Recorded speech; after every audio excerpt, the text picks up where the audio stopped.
Hi guys! Magandang gabi! Welcome back po dito sa Gandara SRU channel for showbiz update.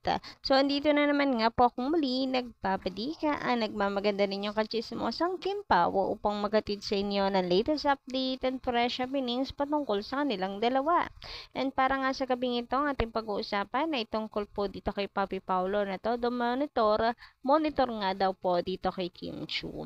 So, kita sa camera na naligaw sa showtime.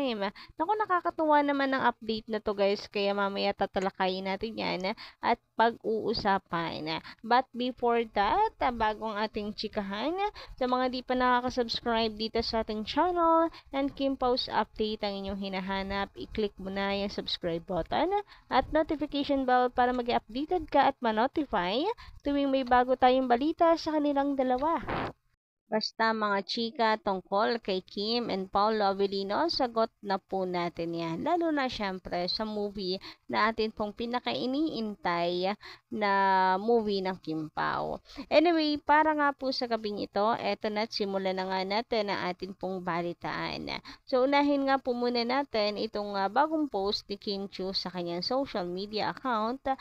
And ito nga po ay pasasalamat message po niya kay Kuya kasi nagsara na po muli ang bahay ni Kuya dahil kakatapos nga lang po ng PBB Big Night na kung saan ay may bago na naman pong addition sa Big Winner sa bahay ni Kuya. So, eto nga po ang mensahe ni Kim bilang siya ay naging parte muli ng Big Night na malaking So, eto nga po ang post ni Chinita Princess. Another season has ended. Maraming salamat, Kuya. Congratulations sa lahat ng naging housemates ng PBB Gen 11. Thank you for making it extra colorful and memorable. To my hashtag pamilya ni Kuya, Ate B, I am Super Bianca. Congratulations on your NTH season of PBB and pasalubong ng iba't ibang big winners this past years. Ikaw ang tunay na big winner ni Kuya. To I am Ruby Domingo, best host sa kahit na anong event. Iba ka. Sige, sige, iba ka, sig.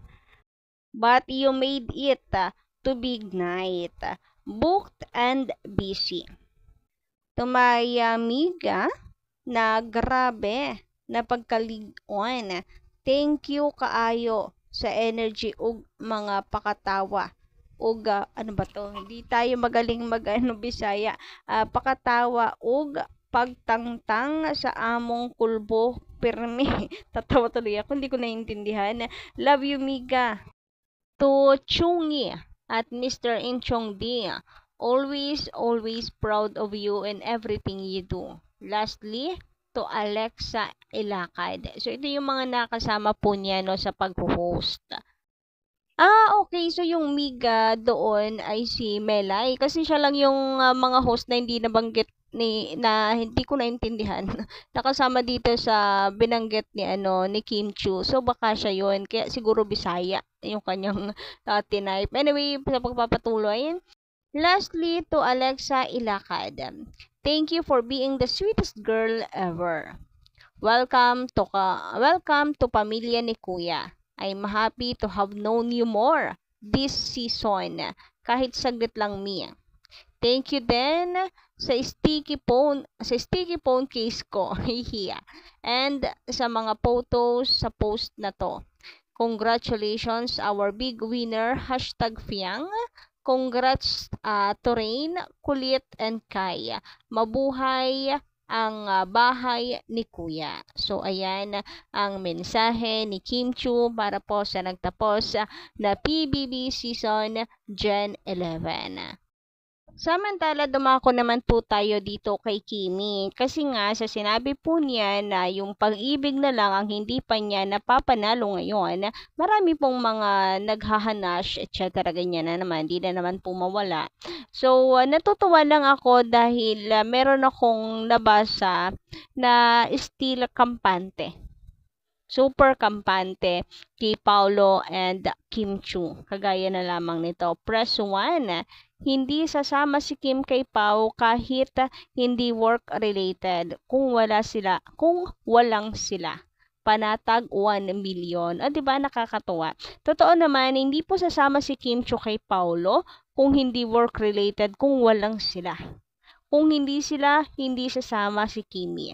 Alam niyo naman, kapag tahimik yung dalawa, ay magkasama sila. So, dito pa lang 1 million nga 1 million panatag na po tayo and marami pa pong mga dahilan para maging panatag tayo. So, walawakan lang din po natin ang ating pag-iisip tulad ng sabi ko po kanina. So, yun lang guys. Kumbaga ay kay Kim and action is louder than words. So, kung ano pa yung pinapakita ni Kim and Paulo, yun. What you see is what you get. Walang plastikan. Samantala, dumako naman po tayo dito sa pinakasentro ng ating update para po sa gabing ito tungkol kay Kim and Paulo Avellino. So, meron po tayo nabasa na todo monitor talaga si Paulo. Hindi niya pinapabayaan si Kimi. Lalo na nung taong nakaraan na na-accident ka po siya. Minor accident lang naman. Anyway, ayun na nga, nakakatuwa lang. Mabalitaan yung mga ganito. Simpleng bagay siya actually, pero big deal sa atin. Sabi nga dito, siya nga yata kasi may nabasa akong clip after daw ng practice sa magpasikat tumutok na si Pau para ma-monitor si Kimi. Tapos after practice daw sa It's Showtime naman, kaya sinundo na ni Pau si Kimi. And insist, wala munang social media kasi sinumpong daw ng asthma ang ating Kimi at si Pau nagbantay sa hospital. Yun yung bago magpasikat. Binati siya ng Showtime family ng get well soon. And di ba nung nakaraan, nabasa rin po natin from a concern netizen na dapat lang i-monitor itong si Kimi kasi kahit nagpasitis ka na ay po pwedeng atakihin kasi ulo yung ulo yung natamaan sa kanya nung minor accident niya. Anyway, mainit ang pinag-uusapan na itong picture na ito guys. Medyo blurred kasi kaya hindi po klaro kung sino ito. So maraming nagsasabi na si Paulo Avellino ito. Pero bago pa man po tayo malito guys, gusto ko pong i-confirm na hindi po si Paulo Avellino ito na nanonood kay Kimi sa practice ni Kimi dahil ibang tao po to. Ito po ay isang staff lamang dyan na nakamonitor kay Kim Chu. Anyway, ayan po siya. Dito medyo malinaw na and hindi po siya si Papi Paulo. Pero ayun, marami nagsasabi na parang si Papi Paulo nga raw po ito. And eto pa, talagang hindi naman natin masisisi guys na pagkamalan nga na si Papi Paulo to. Syempre excited tayo at gusto natin na talagang nakabantay itong si Papi Paulo kay Kim habang nagpa-practice. Kasi mukha naman talagang si Paulo, maski ako, napa-zoom in, zoom out na ba kayo? Ako kasi napa-zoom in, zoom out na para ma-confirm lang ko si Paulo Avellino po ito. Hindi natin masisisi yung atin po mga Kakimpaw fans dyan. Pero sabi dito, yung pati ako nalito na din. Naku, pare-parehas talaga tayo. Siya man yan o hindi, basta hope na sila ang magkatuluyan. Yes, yan pa rin po ang bottom line natin, na magkatuluyan ang Kimpaw. Ang ikasal, ang Kimpawan. Sana invited ang mga fans. Naku, ay dudumugin ng simbahan. Anyway, sabi pa dito, pero bastang alam ko, may nag-alaga kay Kim at sumama sa ospital. And tayo rin, ako rin, yan din ang alam ko. May nag-alaga kay Kim na nagsisimula sa P and nagtatapos sa O at itago natin sa pangalang Paulo Avellino. Charot! Pero kung kayo naman ang aking tatanungin guys, palagay nyo, si Papi Paulo ba talaga yon or hindi? Basta ako, mapa Paulo Avellino or hindi, doon ako sa unang comment, basta magkatuluyan ang dalawa. So, yun lang guys sa ating update. Maraming salamat po sa inyong pakikinig and kita-kits po tayo sa susunod dating balita. Maraming salamat.